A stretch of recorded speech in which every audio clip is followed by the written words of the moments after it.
एक बार की बात है। एक गांव में रामदास नाम का एक नेक और ईमानदार व्यक्ति रहता था। वह हमेशा जरूरतमंदों की मदद करता, सच्चाई के मार्ग पर चलता और किसी का बुरा नहीं चाहता। लेकिन फिर भी उसके जीवन में दुखों की भरमार थी। दूसरी ओर उसी गांव में रघुनाथ नाम का एक धूर्त और लालची व्यक्ति था, जो दूसरों को धोखा देकर छल कपट करके धन कमाता था। आश्चर्य की बात यह थी कि रघुनाथ का जीवन ऐशो आराम से भरा था, जबकि रामदास कठिनाइयों से घिरा रहता था। रामदास के मन में यह सवाल बार बार उठता, मैं सारा जीवन अच्छे कर्म करता हूँ, फिर भी मुझे दुख क्यों मिलता है, और रघुनाथ जैसा पापी व्यक्ति सुखी क्यों है। अपनी इस दुविधा को सुलझाने के लिए वह गांव के एक ज्ञानी संत के पास गया और अपनी पीड़ा व्यक्त की।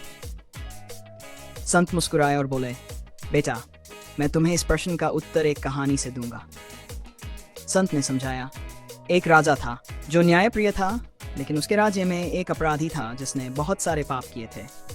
राजा ने सोचा कि उसे तुरंत कड़ी सजा देनी चाहिए, लेकिन तभी मंत्री ने कहा, महाराज, उसे थोड़ा समय और दे दीजिए, हो सकता है वह अपनी गलतियों को सुधार ले।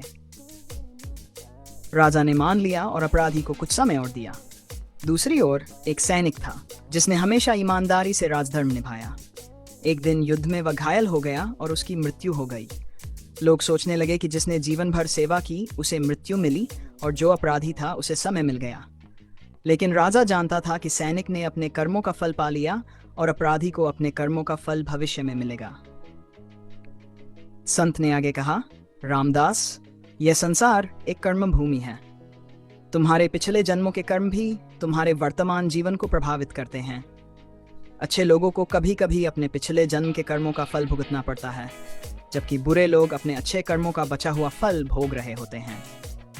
लेकिन न्याय का चक्र कभी रुकता नहीं। जब समय आएगा तो पापी को भी अपने कर्मों का दंड मिलेगा और सच्चे व्यक्ति को उसका उचित फल मिलेगा। रामदास को अब समझ आ गया कि ईश्वर का न्याय तुरंत नहीं होता, लेकिन अवश्य होता है। उसने धैर्य रखा और अपने कर्मों में विश्वास बनाए रखा। समय बीता, रघुनाथ के पाप बढ़ते गए और अंत में उसे एक बड़ी विपत्ति ने घेर लिया। दूसरी ओर रामदास की ईमानदारी और अच्छाई ने उसे सम्मान और समृद्धि दिलाई। सीख, कर्मों का फल अवश्य मिलता है, कभी जल्दी कभी देर से, लेकिन